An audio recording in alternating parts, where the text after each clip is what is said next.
হযরতে তালহা রাদিয়াল্লাহু তাআলা আনহা নামাজে দাঁড়িয়েছিলেন,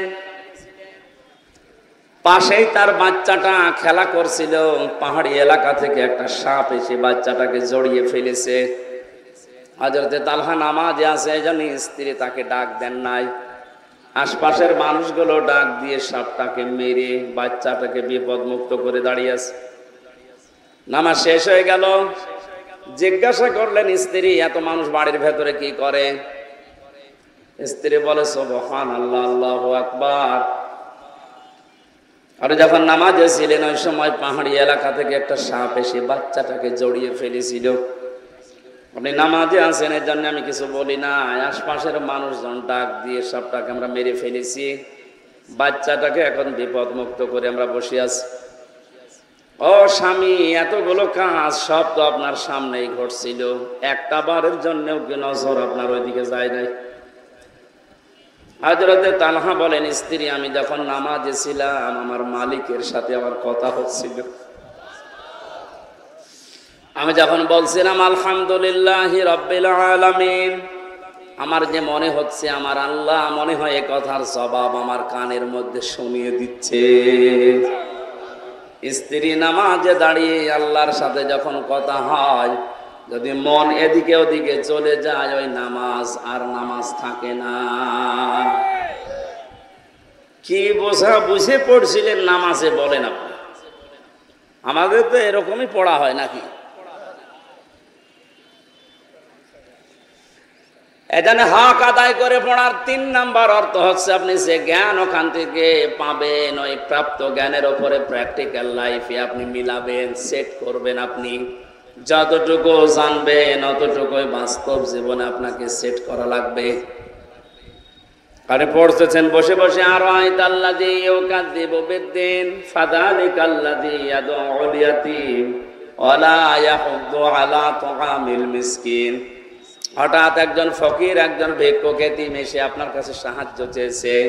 আপনি তেলাওয়াত করছিলেন, আপনার উচিত ছিল এই তেলাওয়াতকৃত আয়াতের যে অর্থ, যে ব্যাখ্যা, যে শিক্ষা, এটা আপনাকে এই মুহূর্তে কাজে লাগানো। আল্লাহ পাক এখানে জানাতে চাইলেন, হে নবী, আপনি কি ওই সমস্ত মানুষদেরকে দেখেছেন কিয়ামত হবে এটা বিশ্বাস করে না এরকম মানুষ? নবীজি বললেন, কই, আমার সামনে যারা আছে এরা তো মনে হয় সবই কিয়ামতে বিশ্বাসী। আল্লাহ পাক এখানে কয়েকটা গুণ দিলেন, বললেন না যে মানুষগুলো ইয়েতিমের গলায় ধাক্কা দেয়, মিসকিনদেরকে খাবার দেয় না, খাবারের ব্যবস্থা করে না, উৎসাহ দেয় না মানুষকে, এরা আর যাই করুক আমি আল্লাহ বলছে এগুলো কিয়ামত বিশ্বাস করে না। তাহলে আপনার এই আয়াতের আমল ছিল কি? আপনি যখন পড়ছিলেন, একটা ভিক্ষুক, একটা ইয়েতিম অসহায় যখন এসেছে, আপনার সাধ্য অনুযায়ী তাকে কিছু না কিছু দেওয়া, এই আয়াত তো আপনাকে তাই বলছিল। কথা বলেন না কেন? এই জন্য সাহাবায়ে কেরামের জীবন পড়লে আমরা দেখি ওনারা কোরআনে কারিম সূরা নাস আর ফালাকের 11টা আয়াত পড়তে তাদের 11 দিন 15 দিন সময় লাগতো। আর আমরা এমন মুসলমান, এ সূরা আমারে পড়তে দেন, আমি 1.5 মিনিটে শেষ করে ফেলবো। তার মানে বোঝা যাচ্ছে হযরতে ওমর কোরআনে কারিম আমার মতো পড়তে পারতো না। হ্যাঁ, সূরা নাস ফালাক ওনার 11 দিন লেগেছে, আর আমার 1.5 মিনিট লাগে। তার সাথে আমার চাইতে ওনার পড়াশোনা কম ছিল। মানে যখনই পড়তেন কুল আউযু বিরাব্বিন নাস, আগে দেখতেন আমার আল্লাহ আয়াতে আমাকে কি জানিয়েছে, আগে দেখি। প্র্যাকটিক্যাল লাইফে দেখতেন যে কই আমি তো মিলাতে পারলাম না। কুল আউযু বিরাব্বিন নাস, হে নবী আপনি বলুন আমি সাহায্য চাই মানুষের রবের কাছে। কার কাছে? মানুষের রবের কাছে আমি সাহায্য চাই। এখন রব কি? কোরআনে আল্লাহ রব শব্দের অর্থ দিয়েছেন 19টা, সামারাইজ করে আমরা 5টা বেশি প্রচলন করেছি। সারা পৃথিবীতে 5টা বেশি চলে। রবের প্রধান অর্থই হচ্ছে রব মানে আইনদাতা, রব মানে রিজিক দাতা, রব মানে অভিভাবক, রব মানে উকিল। একটা একটা করে যখন মিলাতেন যে আমি আল্লাহর আইন মানতে পারি তো আমার এই 3.5 হাত বডির ভেতরে আল্লাহর আইন চলে কিনা দেখি তো। মাথা থেকে শুরু করে পা পর্যন্ত আগে মিলিয়ে দেখতেন, কই রবের আইন তো আমার 3.5 হাত বডির ভেতরে চলে না। বিশ্বনবী মুহাম্মদুর রাসূলুল্লাহর যে চুলের কাটিং ছিল, আমাদের অনেকেরই ওই রকম চুলের কাটিং নেই। কথা বলেন, আমরা চুল কাটি, সেলুনে যাওয়ার পরে দেখবেন ওখানে কয়েকজনের ছবি টাঙানো আছে। কোন কাঠ দেবেন দেখে দেখে বলেন, আপনি কি শাহরুখ কাঠ না অজয় কাঠ? কোন দোকানে আজ পর্যন্ত এটা লেখা থাকে না যেখানে সুন্নাত অনুযায়ী চুল কাটা হয়, পেয়েছেন? এখানে অজয় কাঠ দেওয়া হয়। এর সাথে কাটিং মিলে গেলে তো আপনি জান্নাতের মাঝখানে যাবেন।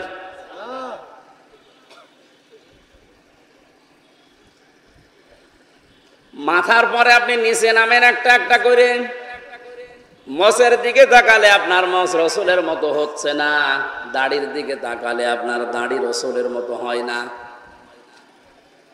অশিক্ষিত মানুষদের কথা বাদ দিলাম, শিক্ষিত মানুষ যারা লেখাপড়া করেন, আপনি কি এটা পড়েননি যে বারবার এই ত্বকে যদি কেউ খোর লাগায়, বেরেট লাগায়, তাহলে এই ত্বক নষ্ট হয়ে যায়। 2 নম্বরে আপনার যৌন শক্তি আল্লাহ নষ্ট করে দেয়। আপনি কিছু মনে করেন না, মানে অনেককে বলছি, শিক্ষিত মানুষ আপনার এটা কেটে ফেলেন কেন? অন্তত বড় করে না রাখেন, হালকা রাখেন। এটা বারবার চাষলে যে ত্বকের ক্ষতি হয় আপনি তো জানেন, আপনি পড়েছেন, আমি জানি আপনি পড়েছেন। আশা করছি আমি নরম ভাষায় যদিও বললাম, এটা যারা রাখেন না রেখে দিন, কাজে লাগবে, আপনার চেহারাও সুন্দর লাগবে। অনেকে মনে করে যে আমার যুবক যুবক লাগে, এদিকে ব্যাটারি যে ফিউজ হয়ে যাচ্ছে ওটা টের পাচ্ছে। আশা করছি এটা করবেন, আপনি হালকা রাখেন, দরকার হয় যদি লজ্জা লাগে তো অন্তত শুরু করেন, দেখবেন লজ্জা কেটে যাবে। আর রাসূলের সুন্নতের ভেতরে আমার মনে হয় যত সম্মান আল্লাহ লুকিয়ে রেখেছে, এর বাইরে যত স্মার্ট আর স্মার্টনেস মনে হয় আপনাকে, না, ওটা শয়তান আপনাকে একটা শোভনীয় জিনিস দিয়ে ধোকায় ফেলে রেখেছে। আল্লাহ আমাদেরকে যেন বোঝার তৌফিক দেয়। ডক্টর জাকির নায়েকের যে সমস্ত বইগুলো আগে বের হতো দেখবেন ওর ভেতরে আমি পড়েছিলাম, যারা বেশি বেশি দাড়ি কাটে বা চাষে তাদের 2টা ক্ষতি হয়। 1 নম্বরে তাদের এই ত্বক নষ্ট হয়ে যায়, 2 নম্বরে যৌন শক্তি হ্রাস পায়। জোরে বলেন নাউজুবিল্লাহ। এরপরে আপনি আরো যত নিচে নামবেন তত বাস্তবতায় দেখতে পাবেন শরীরের ভেতরে কোনো সুন্নাতি চলছে না। মুহাম্মদুর রাসূলুল্লাহ পৃথিবীর বড় বড় রাষ্ট্রের দায়িত্বে যারা ছিল তারা যখন দেখা করতে আসতেন প্রতিনিধি দল নিয়ে, অথবা ঈদের দিন, অথবা জুমার দিন, অথবা বিশেষ কোনো অনুষ্ঠানের দিন তিনি জুব্বা গায়ে দিতেন। আজকে 1 বছর পরে অনুষ্ঠানটা, এটা এলাকার জন্য বিশেষ দিন না? এক কথা বলেন না কেন? অন্তত জুব্বা জামা যাদের আছে সুন্নত মনে করে আপনি ওইটা আজকে গায়ে দিয়ে আসতে পারতেন। আমার মনে হয় হাদিস বলা ঠিক হচ্ছে না, মানে অনেকের নেই তো, ঠিক আছে, ওসব দরকার নেই, আমি অন্য লাইনে চলে যাচ্ছি। ওনারা যখন আউযু বিরাব্বিন নাস বলতেন, দেখতেন রবের আইন আমার শরীরে, আমার পরিবারে, আমার সমাজে, আমার রাষ্ট্রে আছে কিনা। এগুলো মিলানোর পরে মালিকিন নাস এখানে যেতেন, এরপরে যেতেন ইলাহিন নাস। আমরা তো এভাবে মিলাই না, এই জন্য 1.5 মিনিটে সূরা নাস ফালাকের 11 আয়াত শেষ হয়ে যায়, আর ওনাদের 11 বছরও শেষ হতো না। এই জন্য যতটুকু পড়বেন তার উপরে প্র্যাকটিক্যাল লাইফ আগে মিলাবেন, এটা 3 নাম্বার শর্ত। 4 নাম্বার, যে জ্ঞান আপনি পেয়েছেন শুধু নিজে পড়বেন নিজে মানবেন হবে না, এটা যেন মানুষ মানে সেই ব্যবস্থা করে দেওয়ার চেষ্টা করবেন। বাংলাদেশের আলেমদের উস্তাদ, মাথার তাজ আল্লামা শাহ আহমেদ শফি রহমতুল্লাহ আলাইহি যতদিন পর্যন্ত কোরআন পড়েছিলেন এদেশে তার কোনো শত্রু ছিল না। না, আন্দাজে বলেন তো, কেউ ছিল? ওনারকে চিনতো না। দ্বিতীয় নম্বরে, যতদিনই কোরআন পড়েছে আর বুঝেছে, কোরআন বুঝেনি তা না, পুরা কোরআন শরীফ উনি বুঝতেন, ততদিনও কোনো শত্রু আমরা এদেশে পাইনি। বিশ্বে ওনাকে কেউ শত্রু মনেও করতো না। 3 নম্বরে যতদিন কোরআনে কারীম নিজে আমল করেছে বাস্তব প্র্যাকটিক্যাল জীবনে যতটুকু পারে শত্রু পায়নি।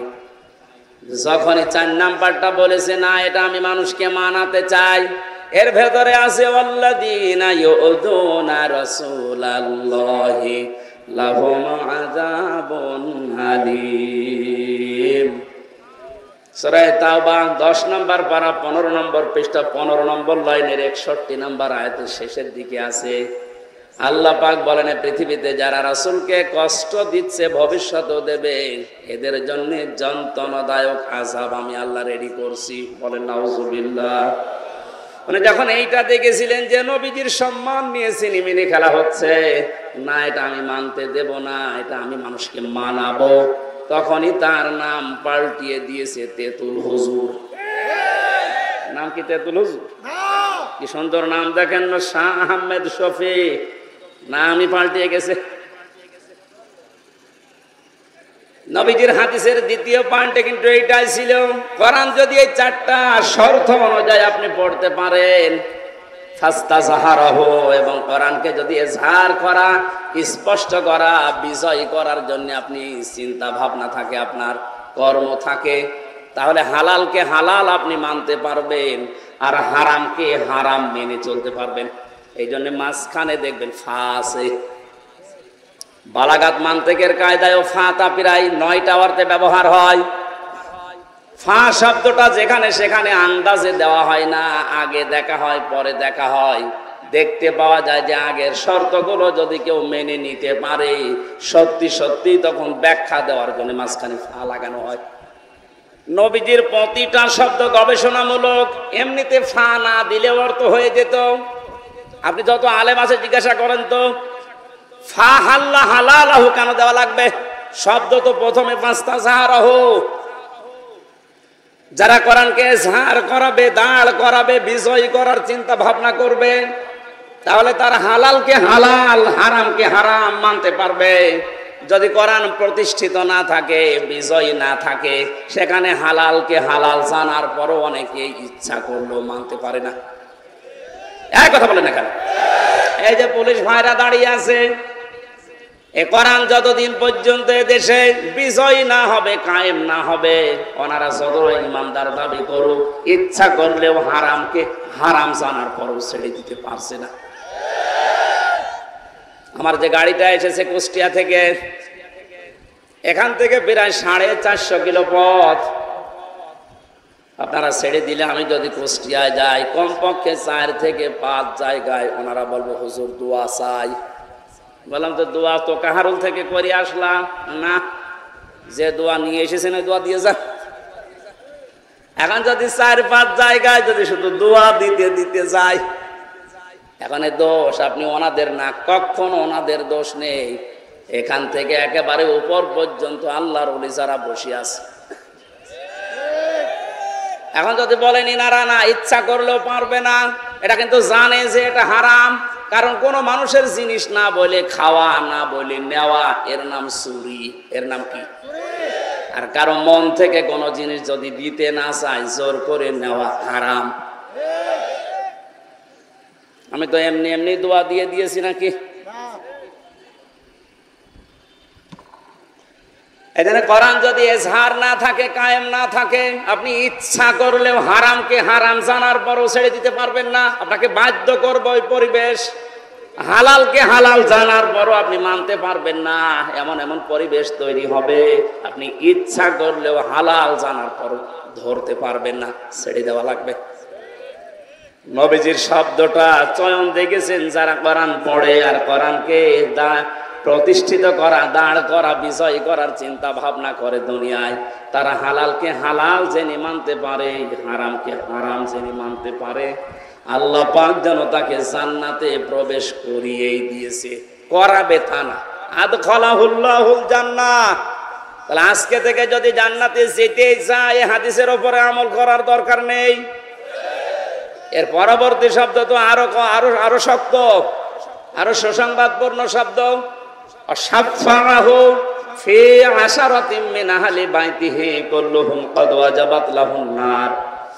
নবীজি বলেন তাকে তার পরিবারস্থ 10 জনের ব্যাপারে আল্লাহ সুপারিশ করার ক্ষমতা দেবেন, যাদের জন্য জাহান্নামে যাওয়া ওয়াজিব হয়ে গিয়েছিল। এ বিশাল সুসংবাদ আল্লাহ তাদেরকে দেবেন। এই হাদিসের 4টা পয়েন্টে যারা দুনিয়ায় মেনে চলবে, আল্লাহ আমি সহ প্রত্যেককে প্র্যাকটিক্যাল লাইফে মেনে চলার তৌফিক ভিক্ষা দাও, বলেন আমিন। দরুদ আর সালাম পড়ে আমরা আরম্ভ করছি। আজকে আমার আলোচনার বিষয় কিয়ামতের ভয়াবহতা। কি বললাম? কঠিন অবস্থাপূর্ণ একটা দিন আমাদের সামনে অপেক্ষা করছে। মাস্ট বি, এটা আসবেই, নাকি আমাদের জীবনে বাদ দিয়ে? আল্লাহ রাব্বুল আলামিনের ভয়াবহতা বর্ণনা করতে গিয়ে সূরা মারিজে, সূরা হাক্কাতে, সূরা কারিয়ায় এত বড় কঠিন কঠিন কঠিন শব্দগুলো তিনি চয়ন করেছেন।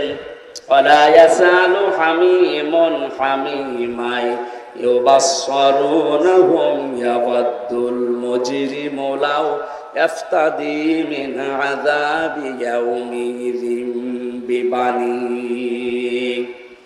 সেদিন বন্ধু বন্ধুর খোঁজ নেবে না, যদিও তাদেরকে সম্মুখে হাজির করা হবে। ইউবাসসিরুনহুম, এটা আমার বন্ধু বিশ্ববিদ্যালয়ে থাকাকালীন আমরা এক জায়গায় ছিলাম, আপনাদের দিনাজপুরের শহরে বাড়ি। কোথায়? আমার বাড়ি কুষ্টিয়া। 5টা বছর ভার্সিটিতে একসাথে থাকার কারণে একটা মহাব্বত, ভালোবাসা তৈরি হয়েছিল। আমি ছেলে ছিলাম 3 বছরের আগে, 1-1.5 বছর ওনার সাথে আমার দেখা নেই। 5 বছর পরে গতকাল রাতে দেখা। এই সময়ে আমার যতটুকু মনে হচ্ছে 5 বছর পরে সঙ্গে সঙ্গে আমার বাড়ি নিয়ে গেছে, সারা রাত বাড়িতেই ছিলাম। যদি বলতাম ভাই আজকে সময় নেই, অন্যদিন আসবো, আমার ছেড়ে দিত। এই কথা বলছেন না কেন? আল্লাহ রাব্বুল আলামিন প্রথমে বন্ধুর এই শব্দটাই লাগিয়েছেন, ওয়ালা ইয়াসআলু হামিমুন হামিমা। মানুষ বন্ধুর সাথে 10, 15, 20 বছর পরে দেখা হলে একটা আলাদা আবেগ কাজ করে। আল্লাহ ওই আবেগের জায়গাটায় আঘাত দিয়েছেন যে তোর ওই বন্ধুকে সম্মুখে হাজির করা হবে, কিন্তু সে তোকে চিনবে না। ইয়াবাদুল মুজরিমু লাউ ইফতাদি মিন আযাবি ইয়াউমিযিন বিবানি। কিয়ামতের ওই কঠিন অবস্থা থেকে বাঁচার জন্য এ মাহফুজ পর্যন্ত আমি হামজাকে আল্লাহর কাছে মুক্তিপণ বলবে দিয়ে দিলাম। তাকে নিয়ে নাও মুক্তিপণ হিসাবে, তুমি আমাকে বাঁচাও। শুধু হামজা না, সাহিবাতিহি ওয়া আখি, ওর বউকে দিতে চাইবে, ওর ভাইকে দিতে চাইবে, বলবে বউ ভাই সব দিয়ে দিলাম। অফাসিলাতি হিল্লাতি তৌবি, জ্ঞাতি গোষ্ঠী যারা তাকে আশ্রয় দিয়েছে রাজনৈতিকভাবে, সামাজিকভাবে, পারিবারিকভাবে, তাদেরকেও বলবে আল্লাহ দিয়ে দিলাম। শেষ আয়াত আরো কঠিন, অমান ফিল আরদি জামিআন সুম্মা ইউজি। আল্লাহ পাক বলেন দুনিয়াতে যত কিছুর মালিক ছিল নামে বেনামে সব আমি আল্লাহকে বলবে আল্লাহ দিয়ে দিলাম, আমাকে বাঁচাও। সুম্মা ইউজি, এরপরও আমি নাজাত চাই। আল্লাহর পরের শব্দটা এত ভয়ঙ্কর শব্দ লাগিয়েছেন, কাল্লা, কখনোই হবে না, কখনো না। এই যে যতগুলো মানুষকেও দিতে চাইলো মুক্তিপণ হিসাবে, আমি হামজা সহ, বউ সহ, ভাই সহ, জ্ঞাতি গোষ্ঠী, সন্তানাদি, দুনিয়ার সব সম্পদ সহ, আল্লাহ জবাব দিচ্ছেন কাল্লা না, ইন্নাহা লাযা, তোকে আমি লাযা নামক জাহান্নামের যে দরজা আছে ওইটা দিয়ে প্রবেশ করাবো। বলেন নাউযুবিল্লাহ। জাহান্নামের যে বিশাল কঠিন কঠিন দরজা আছে তার ভেতরে লাযা একটা, খুব ভয়ঙ্কর দরজা এটা। আয়াতের পরবর্তীতে আল্লাহ 2টা চরিত্রের কথা জানিয়েছেন, যাদের ভেতরে দুনিয়াতে এই 2টা গুণ থাকবে, তাদেরকে লাযা নামক দরজা দিয়ে আল্লাহ নিজে জাহান্নামে প্রবেশ করাবে। নাযাআতাল লিশশাওয়া তাদউ মান আদবারা ওয়া তাওয়াল্লা ওয়া জামাআ ফাআওয়া। জাহান্নামে লাযায় প্রবেশ করার পরে অবস্থা আল্লাহ বলেন কেমন হবে জানো? আগে চামড়া খসে পড়ে যাবে। দিনাজপুরের মুসলমানেরা, অন্য জাতির মানুষেরা কোন একটা ঘর আল্লাহ বানিয়েছে যে ঘরে প্রবেশ করলে চামড়া খসে যায়? এই সাধারণ ঘর? বলেন। আমি 3 বছর আগে যেখানে রিমান্ডে ছিলাম 10 দিন, ওনাদের যে সিস্টেমগুলো, যে যে অপরাধ করে তাকে ওই রকম জায়গায় নিয়ে শাস্তি দিয়ে কথা বের করে। পাশে যাকে নিয়ে গেল, আমি বললাম ভাই আপনার সাথে কি করেছে? বলে আমারে এমন জায়গায় নিয়ে গিয়েছিল যে এই সমস্ত নখগুলো তুলে ফেলেছে। ওর মামলাও কঠিন, অস্ত্র নিয়ে ধরা পড়েছে। যারা মার্ডার মামলার আসামি আর আমার মতো একেবারে পটল চোর, মূল্য চোর, আমার আবার কি নেবে? তাও কিছু জিনিস আমার দেখিয়েছিল, এই যে এইগুলো দিয়ে বিভিন্ন জিনিস তোলা হয়। তারপরও তো আমার কোন জায়গার চামড়া ইনশাল্লাহ ওঠেনি। বলেন তো আল্লাহ কি ঘরের বর্ণনা দিলেন না? ও ঘরে প্রবেশ করলে আপনার চামড়া আগে খসে পড়ে যাবে। তার মানে চামড়া খসানোর অনেক জিনিস সেখানে আছে। যে দুইটা গুণের কথা আল্লাহ আয়াতে দিয়েছেন, যারা সত্যকে সত্য জানার পরে এদবার করে, মুখ ফিরিয়ে চলে যায়, অহংকার করে, এটাই তো মুসলমান না। অন্য জাতির লোক যারা আছেন, সত্যকে সত্য জানার পরে আপনার মুসলমান হওয়া লাগবে তা না। আপনার বিবেক আছে, আপনি তো মানুষ। সত্যকে সত্য জানার পরে কোন মানুষ যদি এদবার করে, মুখ ফিরিয়ে চলে যায়, অহংকার করে, আর দুনিয়াতেও সম্পদ আদি জমা করে রাখে আর বারবার সংরক্ষণ করার চেষ্টা চালায়, এই দুইটা গুণ চরিত্র যাদের ভেতরে আছে, আমার আল্লাহ তাদেরকে লাজা দিয়ে প্রবেশ করাবে। বলেন নাউজুবিল্লাহ। এর আগে যে ময়দানে মহাশারের যে বিশাল বর্ণনার কথা আছে, সন্তান পেট ফেটে বের হয়ে যাবে, শিশু বাচ্চার কথা, দুধের কথাও মনে থাকবে না, মানুষ উন্মাদের মতো ঘোরাফেরা করবে। এ কঠিন কঠিন বর্ণনা দিতে গিয়ে আমার আল্লাহ বলেন কিয়ামতে এই বাস্তবতায় আমি বিচার ব্যবস্থাকে তিনটা শ্রেণীতে ভাগ করব। আল্লাহর বিচার ব্যবস্থা তিন শ্রেণীতে। কয় প্রকার? বলেন বলেন। সূরা বাকারার 281 নম্বর আয়াত আমরা পড়েছি। আয়াতের ভেতরে আল্লাহ ওইটা জানাচ্ছেন, ওয়াত্তাকু ইয়াওমান তুরজাউনা ফীহি ইলাল্লাহ। তোমরা ভয় করো। শুধু হামজা একা না, ওয়াত্তাকু বহু বচন, এটা সবাই মিলে ভয় করো। ইয়াওমান ওই দিনকে, যে দিনের বর্ণনা এতক্ষণে 4-5 মিনিট দিলাম, এত বড় কঠিন ভয়াবহ অবস্থা আল্লাহ ওই দিনে বানাবেন। আমরা যেভাবে গণনা করি 1 2 3 4 5 6 খামসিনা আলফা সানা মিম্মা তাউদ্দুন, আল্লাহ বলেন কিয়ামতের একটা দিন হবে দুনিয়ার হিসাবে 50,000 বছরের মতো লম্বা। এ বিশাল দিনে মানুষ দাঁড়িয়ে থাকবে, সূর্যটা আসবে মাথার আধা হাত উপরে, তামা হয়ে যাবে মাটি, টকবক করে ফুটতে থাকবে মগজ, নাক কান দিয়ে বয়ে বয়ে পড়বে। পুরা ময়দানে একটাই মাত্র আওয়াজ থাকবে, পানি চাই। কি চাই? 42 ডিগ্রি 43 ডিগ্রি চলছে, এই কারণে প্রতিদিন 4-5 কেজি করে অনেকে পানি খাচ্ছে। তারপরও এটা কত দূরে সূর্যটা, তখন আসবে মাত্র আধা হাত বা এক বিঘত উপরে। এ কঠিন অবস্থাতে মানুষ একটাই আওয়াজ দিতে থাকবে সারা ময়দানে, পানি চাই, পানি চাই, পানি চাই। আল্লাহ পাক বলেন ভয় করো ওই দিনটাকে, তুরজাউনা ফীহি ইলাল্লাহ, যেদিন সবাইকে আমি আল্লাহর কাছে ফিরে যাওয়া লাগবে। সুম্মা তুওয়াফা কুল্লু নাফসিন মা কাসাবাত ওয়া হুম লা ইউজলামুন, প্রত্যেককে তার উজরত পারিশ্রমিক পরিপূর্ণ করে দেওয়া হবে, কারো উপরে আমি আল্লাহ জুলুম করব না। বলেন সুবহানাল্লাহ। এবার আমরা আয়াতের তাফসীরে প্রবেশ করছি। আপনারা আছেন তো নাকি সাপের কাহিনী শুরু করব? আপনি তাফসীর কোরআন মাহফিল লিখে দিয়েছেন, এর জন্য আমরা এইদিকে আগাচ্ছি। ঘড়িটা খুলে এখানে রাখ, আজান দিয়ে দিয়ালে আবার বলেন।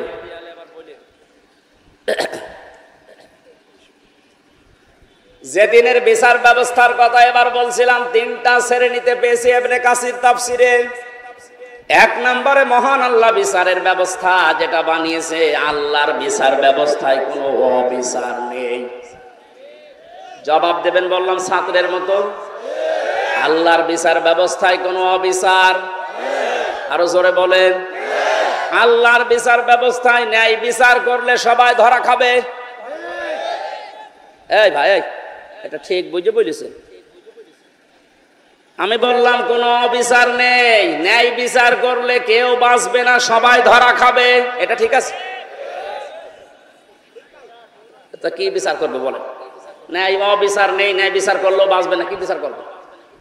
আল্লামা ইমাদউদ্দিন রহমতুল্লাহ আলাইহি তাফসীর করতে গিয়ে আয়াতের ইয়াউমান এই শব্দের ব্যাখ্যায় ভয়াবহতা আগে তিনি উল্লেখ করেছেন। এরপরে বলেন আল্লাহর বিচার ব্যবস্থায় অবিচার নেই, ন্যায় বিচার করলে তো বাঁচবেন না। আল্লাহর বিচারে একটা জিনিস আছে, উনি যদি দয়া করে মাফ করে দেয় বাঁচা যাবে। কি বুঝলাম? প্রথমে আল্লাহর বিচারে কোনো অবিচার, ন্যায় বিচার করলে কেউ বলেন বলেন কেন? যদি বলেন ন্যায় বিচার করলেও বাঁচব না, মানে একটা ঘটনা এখানে আমি তাফসিরে দেখেছি। আল্লাহর নবী বলেন বনি ইসরাইলের এক লোক 1000 বছর হায়াত পেয়ে 1000 বছর সে ইবাদতে ছিল। দিনের বেলা রোজা রাখা অবস্থায় জিহাদের ময়দানে কাটাতো, আর রাতের বেলা সেজদা দিয়ে তাহাজ্জুদের নামাজে। একদিন মনে মনে ভাবতেছে, আমার যে ইবাদত, আমি জান্নাত পেয়ে যাব, আল্লাহর দয়া লাগবে না। আল্লাহ রাব্বুল আলামিন তাকে ঘুমের ভেতর একটা স্বপ্ন দেখিয়েছে। ঘুমের ভেতর এসে দেখছে কিয়ামত কায়েম হয়ে গেছে। মহান আল্লাহ তাকে বিচার করার জন্য ডাক দিয়ে বলছে, বান্দা যা, জান্নাতে চলে যা। লোকটা মনে মনে চিন্তা করে, আমি এত বছর ইবাদত করলাম, আল্লাহ আমাকে একটু থ্যাংক ইউ, ধন্যবাদ, স্বাগতম, শুভেচ্ছা কিছুই দিল না, খালি বলছে যা জান্নাতে চলে যা। একটা কথা হইল? আমি যা করেছি আমার এইটা নিয়েই তো আমি জান্নাত পেতে পারি। আল্লাহ তার মনের অবস্থা বুঝতে পেরে ডাক দিয়ে বলে, বান্দা, ফেরেশতারা একে নিয়ে জাহান্নামে যে জায়গায় গরম ওঠে ওই জায়গাতে একটু ঘুরিয়ে নিয়ে আয়। ওখান থেকে ঘোরাচ্ছিল, হঠাৎ করে দেখে পানির পিপাসায় তার কলিজা ফেটে যায়। বলে, ফেরেশতারা আমার একটু পানির ব্যবস্থা করে দাও। ফেরেশতারা বলছে, এখানে ফ্রি পানি পাওয়া যাবে না, পানি পেতে হলে তোমার ইবাদতের কিছু আমাদের দেওয়া লাগবে। যা করেছে এতদিন অর্ধেক দাও। জীবন বাঁচে না, ইবাদত করব কি, দিয়ে দিলাম অর্ধেক। পানি খাওয়ার পরে দেখবেন মানুষের প্রসাবের চাপ দেয়। পানি খেয়েই বলছে আমি প্রসাব করব। এখানে প্রসাব যেখানে সেখানে করা যাবে না, ব্যবস্থা আমরা করে দিতে পারি, বাকি যা আছে ইবাদত ওইটাও দিয়ে দেওয়া লাগবে। বলে, আমার এদিকে সহ্যের বাইরে চলে যায়, করব কি, ওটা যা দিয়ে দিলাম।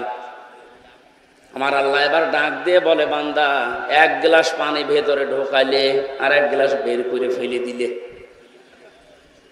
এতটুকুর কারণে 1000 বছরের যা ছিল পুঁজি সব দিয়ে দিয়েছো। 1000 বছরে কত গ্লাস পানি পান করেছো বলো? প্রতিটি গ্লাসে 1000 বছরের ইবাদত না দিয়ে তোরে আমার জান্নাতে আর দেব না। দিনাজপুরবাসী আমরা কেউ বাঁচবো না আল্লাহ ন্যায় বিচার করলে। একটা মাত্র পথ আছে, আল্লাহ পাক যদি বলে যা আমি তোরে মাফ করে দিলাম। এই জন্য কাবা শরীফ যারা তাওয়াফ করে, আমি কয়েকদিন আগে এসেছি, 6ষ্ঠ চক্করে মানুষ একটা দোয়া আল্লাহকে শোনায়, আল্লাহুম্মা ইন্না আলাইয়া হুকুকান ফীমা বাইনি ওয়া বাইনিকা। কাবা সামনে নিয়ে বলছে, রব্বুল আলামিন তুমি আমার মালিক, আমি তোমার গোলাম। তুমি মালিক হিসাবে আমাকে যা দেওয়ার দুনিয়ায় সব দিয়েছো। আমাকে নেই থেকে তুমি হামজা বানিয়েছো। আমি তো উল্লেখ করার মতো 33 বছর আগে কিছুই ছিলাম না। 33 বছর আগে আমার মায়ের বিয়ে হয়েছে, 34 বছর আগে। এই 33 বছর আগে বলেন তো হামজা নামে দুনিয়ায় আমার কোনো অস্তিত্ব ছিল? বলেন বলেন। বাবা মায়ের বিছানায় ছিল, এই জন্য ওখান থেকে আমার আল্লাহ 4 8টা জিনিস বানিয়েছিল। বিজ্ঞান আজ প্রমাণ করছে, ফালে ইয়ানজুরিল ইনসানু মিম্মা খুলিকা মিম্মা ইগদাফিকি ইয়াখরুজু মিন বাইনিস সলবি ওয়াত তারাইব। আল্লাহ পাক বলেন, নজর করে না মানুষকে, তার জন্মের দিকে কি জিনিস দিয়ে আমি আল্লাহ তারে বানালাম। বাবার স্ফলিঙ্গ দিয়ে দ্রুত গতিতে যে পানিটা বের হয়ে চলে আসে, এখান থেকে 40,000 মানুষ তৈরি হওয়ার ক্ষমতা ওই বীর্যের ভেতরে থাকে। এগুলো যেতে থাকে মায়ের রেহেমের ভেতরে, জরায়ুর দয়ালের সাথে ধাক্কা লেগে হয়তো অনেকে পড়ে যায়, শেষ পর্যন্ত যেতে পারে না। আমি আল্লাহ দয়া করে তোকে ওখানে পাশ করিয়ে হামজা বানানোর জন্য পৌঁছিয়ে দিয়েছি। ওখানে যাবার পরে মায়ের যে নাপাক পানিটার থলি ছিল, ওইটা দিয়ে বাবার এইটা দিয়ে আল্লাহ 8টা জিনিস বানান, চুল, রগ, হাড় আর পর্দা, রক্ত, গোশত, চর্বি আর চামড়া। বিজ্ঞান এখন কম্পিউটারে দেখতে পাচ্ছে 8টা জিনিস হলে মানুষ হয় না, মানুষ পরিপূর্ণ রূপ দিতে হলে 13টা জিনিস লাগে। কয়টা? আল্লাহ যে রব নাম নিয়েছেন, কুল আউযু বিরাব্বিন নাস পড়েছিলেন, হযরত ওমরের পড়তে দেরি হতো এই কারণে যে আমি মানুষের রবের কাছে আশ্রয় চাই। রব মানে প্রতিপালক, লালন পালনকারী, চাওয়ার আগে যিনি জিনিস দিতে পারে, আরবিতে তার নাম রব। তার নাম কি? আমার আল্লাহ আমাকে চাওয়ার আগে মায়ের পেটের ভেতরে 5টা জিনিস দিয়েছিলেন: শ্রবণ শক্তি, দর্শন শক্তি, বাক শক্তি, আকেল শক্তি আর ঘ্রাণ শক্তি।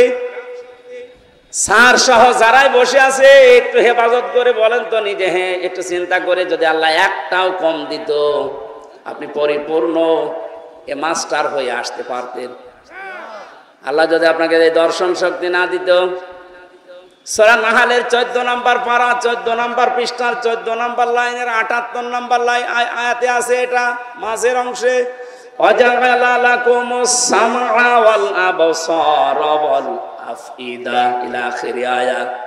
আল্লাহ তাআলা বলেন শ্রবণ শক্তি, দর্শন শক্তি, বাক শক্তি, আকেল শক্তি, ঘ্রাণ শক্তি, এই 5টা জিনিস আমি নিজে তোরে দিয়েছি। একটা বারের জন্য তোর চিন্তা আসে না যদি আমি তোরে একটা না দিতাম? তুই দুনিয়ায় আসতে কিন্তু অপূর্ণাঙ্গ হয়ে, মানুষ তোরে কানা বলতো। যদি এই দর্শন শক্তি, শ্রবণ শক্তি না থাকতো, আপনাকে মানুষ কালা বলে ডাকতো। যদি বাক শক্তি আল্লাহ না দিত, আপনি বোবা হয়ে আসতেন, মানুষ বোবা বলতো। এরকম বোবা আসে না দুনিয়ায়? এই জন্য কাবার সামনে নিয়ে বলা লাগছে, আল্লাহ আমি তো নেই থেকে পর্যন্ত এসেছি, তুমি আমাকে যা দেওয়ার সবই দিয়েছো, কিন্তু তুমি তো আমার মালিক, আমি তোমার সার্ভেন্ট, ভৃত্য, গোলাম, দাস, বান্দা যাই বলেন, আমি তো তোমাকে কিছুই দিতে পারলাম না। আজ তোমার ঘরে এসেছি সে বাংলাদেশ থেকে, কাবার সামনে নিয়ে বলছে, মালিক আমার একটা পুঁজি আছে, তুমি আমারে মাফ করে দাও। সর্বশেষ এইটাই বলা হয়। কিয়ামতে আল্লাহর বিচার ব্যবস্থায় কিন্তু আল্লাহ শেষ পর্যন্ত এইটাই আমাদের কাছে, যিনি অবিচার তো করবেন না, ন্যায় বিচার করলে প্রত্যেকে আমরা ধরা খাবো। বাঁচার একটা মাত্র পথ আছে, আল্লাহ তুমি আমাকে মাফ করে দাও। এই জন্য বিশ্বনবী প্রতিদিন আল্লাহর কাছে মাফ চাইতেন কম পক্ষে 100 বার। কতবার? এখন দিনের 5টা বাজে, আমি হামজা সহ কত মানুষ এখানে আল্লাহর ওলি বসে আছি, 100 বার না, আল্লাহর কাছে সারা দিনের ভেতরে 10-12 মাফ চাইনি। কথা বলেন এখন। আজকে থেকে আমলটা আমি সহ প্রত্যেকে আরম্ভ করবেন, সময় পেলেই বলবেন আল্লাহুম্মা গফিরলি অথবা আস্তাগফিরুল্লাহ, আস্তাগফিরুল্লাহ। পৃথিবীতে সবচাইতে বেশি খুশি হয় আল্লাহ এই শব্দটা শুনলে। মানুষ যখন বলে আস্তাগফিরুল্লাহ, আস্তাগফিরুল্লাহ, আল্লাহ আমি ক্ষমা চাই, আমি ক্ষমা চাই, ফেরেশতাদেরকে দিয়ে আল্লাহ বলে হামজার দিকে তাকা, নিষেধ করেছিলে বানাতে, অথবা না দেখেই দেখ আমার কাছে এমনিতেই ক্ষমা চাইতে আছে।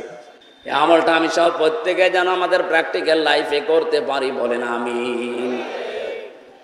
আল্লাহ রাব্বুল আলামিন যে দিনের বর্ণনা দিচ্ছিলেন, কিয়ামতের এই ভয়াবহতায় যে বিচার ব্যবস্থার কথা শুনলাম, আমি আবার বলছি, আল্লাহর বিচারে কোনো অবিচার বলেন না কেন?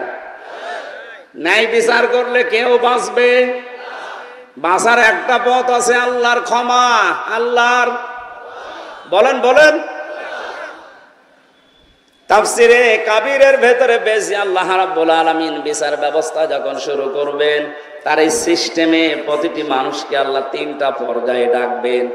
প্রথম নাম্বারে মানুষকে আল্লাহ ডাকবেন স্রেফ একা একা। কয়জন করে?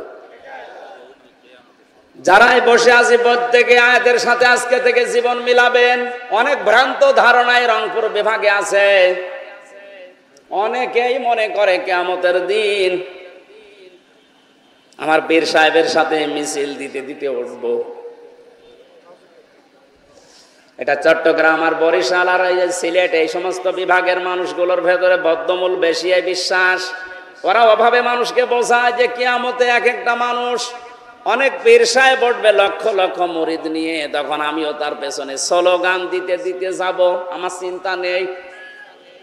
অথচ এটা যে তাহা মিথ্যা কথা, কোরআনের পুরা বিরুদ্ধে।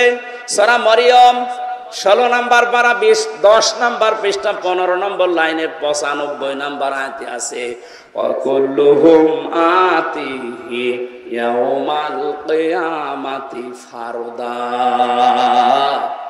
আল্লাহ পাক বলেন কিয়ামতের ময়দানে প্রতিটি মানুষকে আমার বিচার ব্যবস্থার সামনে আসা লাগবে স্রেফ একা একা। কয়জন করে? বলেন বলেন। তাহলে যারা পীর সাহেবের সাথে উঠবে মিছিল দিতে দিতে, এটা সত্য কথা না বানানো? এটা পুরাটা বানোয়াট কথা, আপনাকে ধোঁকা দিয়ে বোকা বানিয়ে রাখছে। কারো উপর ভরসা না, কিয়ামতে আপনাকে স্রেফ একা একা ওঠা লাগবে।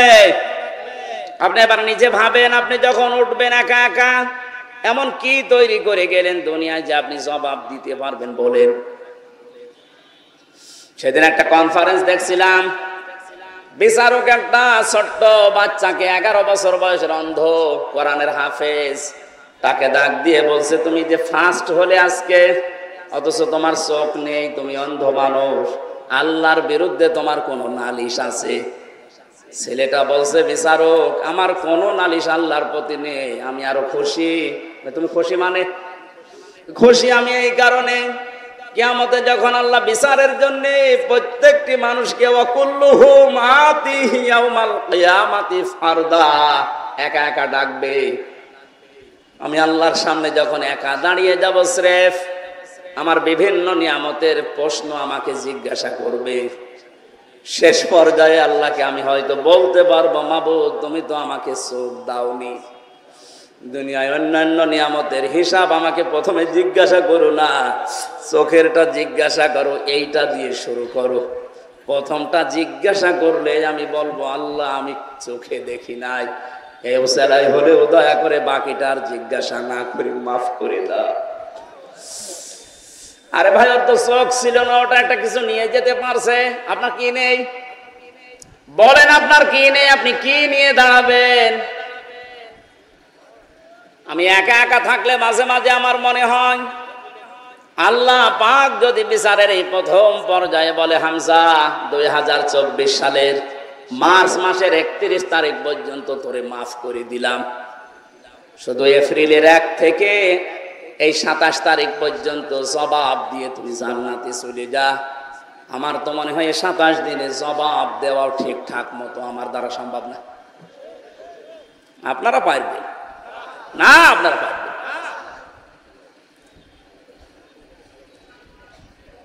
আমি হাসির খোরাকে দেয়নি, চিন্তার খোরাকে দিয়েছে। বড় কঠিন অবস্থা। আল্লাহ এমনি ভয় করতে বলে না এই দিনকে। দ্বিতীয় অবস্থায় আল্লাহ এবার আর একা ডাকবে না কোনো মানুষকে।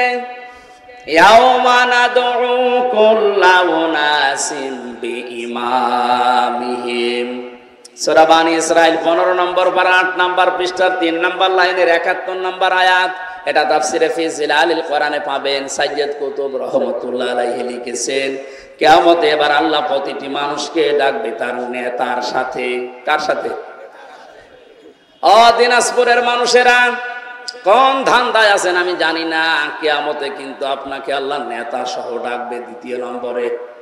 আপনার বিবেকে কি বলে? যে নেতার পেছনে আছেন, ওকে যদি আগে ডাকে এরপরে আপনাকে ডাকবে, আপনার মনে কি বলে? ওই লোকটাকে ডাকলে ওর যা সিরাত, ওর যা কর্মজীবন, বাস্তব অবস্থা, ওরে আল্লাহ মাফ করবে। আপনার মনে হয়?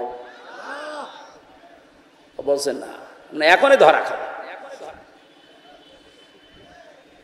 ওর প্র্যাকটিক্যাল লাইফ দেখে যদি আপনার এখনই মনে হয় যে না, আমি যার পেছনে আছি ওরে মাফ করার কথা না, কারণ ওর যা চরিত্র আমি তো জানি।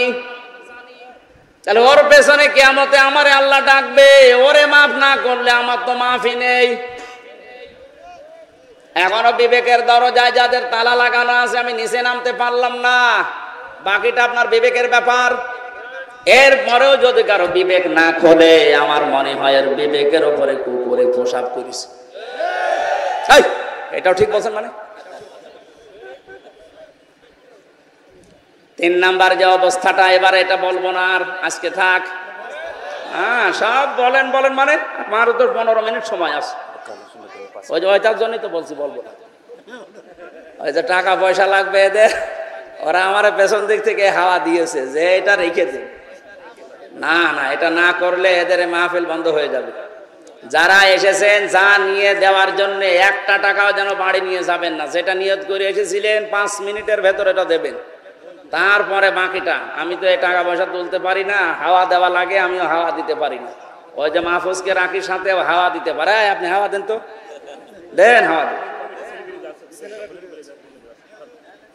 না ভাই, এই যে যারা যাচ্ছে ব্যাচ লাগানো আছে, রঙিন গেঞ্জি গায়ে দেওয়া, যতটুকু পারেন আগামীতে যেন অনুষ্ঠানটা চালু থাকে, নয়তো ওদের সাহস হারিয়ে যাবে। আর আমি দাম্পত্য জীবনে মানুষের কি কলহ এবং এর সমাধান কি করে 2টা বই লিখেছিলাম। ওই যে বড় গাড়িতে আছে, আপনি নিয়ে আপনার মেয়েকে, আপনার বউকে, ফুফুকে, দাদিকে, মাকে দিয়ে দেবেন। অন্তত পারিবারিক জীবনে যেন ওদের কলহ বন্ধ হয়। পরকীয়া প্রেম এখন চলছে 180 মাইল বেগে, এটা যেন বন্ধ হয়। ওখানে 19টা টিপস দেওয়া আছে, বইটা যাওয়ার সময় নিয়ে যাবেন। আর মেয়েরা যদি নেন, পুরুষের জন্য একটা আছে, ওইটা পুরুষকে উপহার দেবেন। অন্তত আপনার বাদ দিয়ে অন্য জায়গায় যেন লাইন না করে। সম্মানিত মা বোনদের ভেতরে যারা স্বেচ্ছাসেবিকা আছে, তাদের হাতে আপনারা যা পারেন, এখন জোর করার তো কিছু নেই, যারা পারেন দিয়ে দিন। মাহফিলটা আরো সময় দিতে